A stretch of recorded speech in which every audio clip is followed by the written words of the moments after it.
Alright, so today we're going to be talking about the new Fujifilm X-E4 and why I think it might be better than the X100V, as well as why I think it's the best camera on the market today, why I'm going to buy one, and why I think you should too.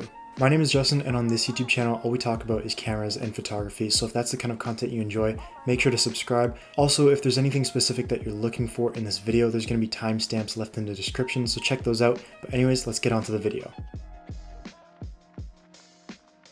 Alright, let's quickly talk about specs for this camera. Some of the basic things to know about the new X-E4 is that it has a new 26.2 megapixel sensor, APS-C, which is also the same as in the X-T4. It also records 4K video at up to 30 frames per second and 1080p video at up to 60 frames per second, which is pretty good. Unfortunately, no slow-mo, but it's not that big of a deal. Something else that's really nice that Fuji included into this camera is a mic input, so if you are wanting to do video, it's really nice to know that you can just plug in a small Rode mic and you can start shooting right away. The X-E4 also sports a flip-up screen, so it's really good for anybody who's trying to make solo YouTube content like this, or just trying to vlog or take selfies in general. Alright, so those are the basic new specs of the X-E4, but I don't want to go into detail into the rest of them because I'm sure you've heard it on every other YouTube video about the camera. I really want to just talk about real-world use. Alright, so now I'm going to tell you why I think this is the perfect consumer camera, especially for you. Alright, so number one is the price. The ratio of what you pay to what you get, in my opinion, is just insane. Body only, the X-E4 starts at $850 USD and 1100 Canadian. And if you want to add on a lens to that, the kit lens that they're kind of adding on to it is the 27mm 2.8 prime.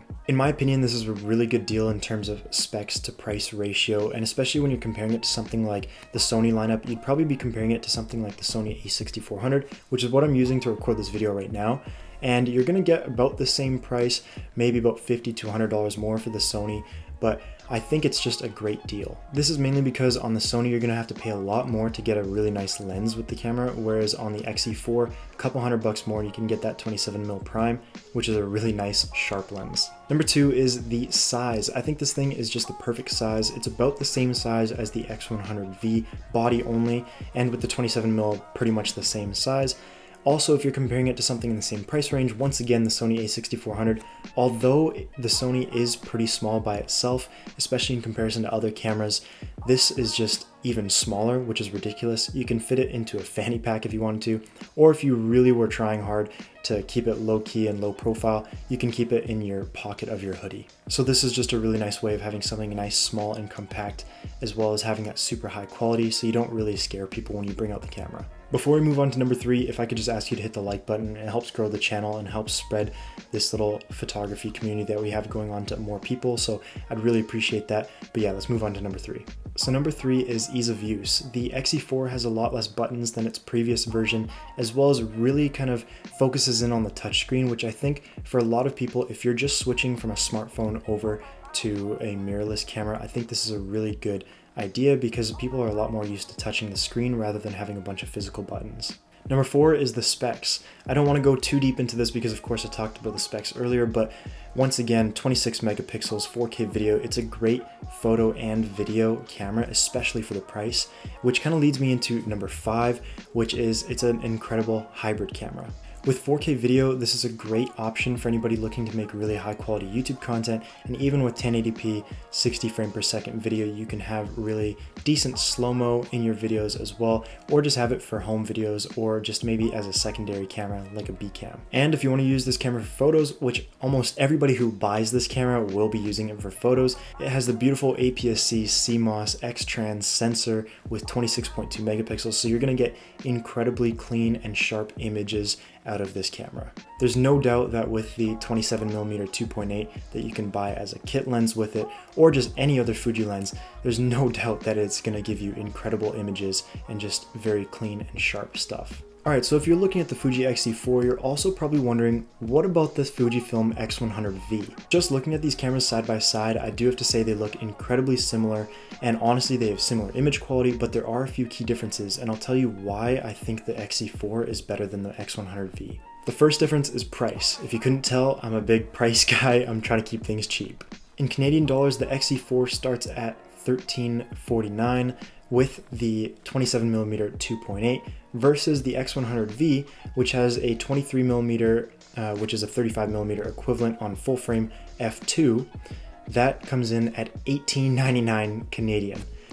just a massive difference. I believe the sensors in these two cameras are slightly different, but honestly they're both incredible sensors and they're both going to give you really clean and sharp images, so it's not a huge deal. But like I said, that's a huge difference for basically the same image quality. Next are the lenses, which I kind of hinted at before, but I have to talk about this because it's such a big deal.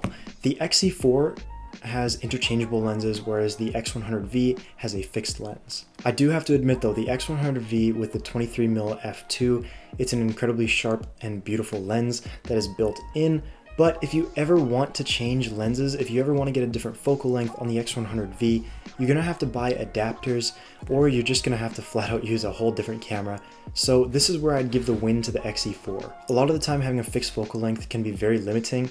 In some ways it can be limiting in the sense that it creates a fun challenge for you, but at other times you just want a different focal range, and honestly, that's why the X-E4 has a leg up over the X100V. Most people who do buy an X100 series camera understand that it is a fixed focal length, and they usually have it as a secondary camera to their main camera.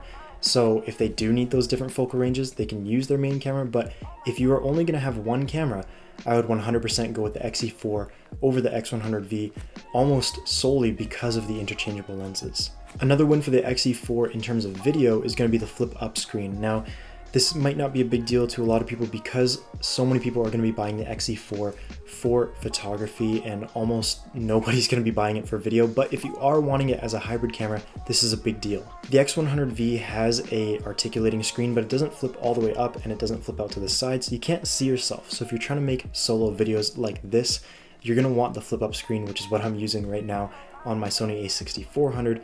So if that's something you're into, that's another big win for the X-E4. Also in terms of videos, having the interchangeable lenses once again is a huge win for the X-E4. One thing that the X100V does have that the X-E4 doesn't have is an optical viewfinder, but I have to say this is such a niche category thing that only a small amount of people are going to buy it. So that is one thing that you won't get, but you will still get an EVF. So you're not losing out on a viewfinder at all, you're just losing out on the optical viewfinder. If that's something you truly care about out of these two cameras, you're only going to get it on the X100V.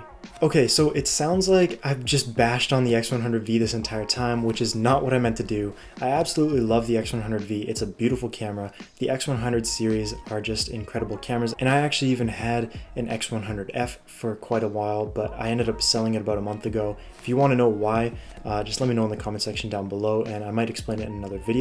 But yeah, they are incredible cameras. In no way am I bashing the X100 lineup. What I'm really trying to say here is the X100 series cameras are really nice, but I think they're targeted toward a more niche community, especially because of that price range. It kind of puts it out of reach for a lot of people. But the X-E4 is more for people who are kind of getting into things or just want another second camera. But honestly, even if it wasn't for the huge price difference, I think I would still opt for the X-E4 over the X100V, mainly because it has a few features that the X100V just doesn't have, especially the interchangeable lenses. Alright, so that's pretty much it from me, guys. Thank you so much for watching. If you liked the video, make sure to give it a like as it helps grow the channel and grow this community that we're building here. Also, make sure to subscribe if you like this kind of content. Comment down below if you think I missed anything, or if you want to ask a question, or just give me some feedback in general. I'd really appreciate it. So yeah, thank you guys so much for watching, and as always, peace guys. See ya.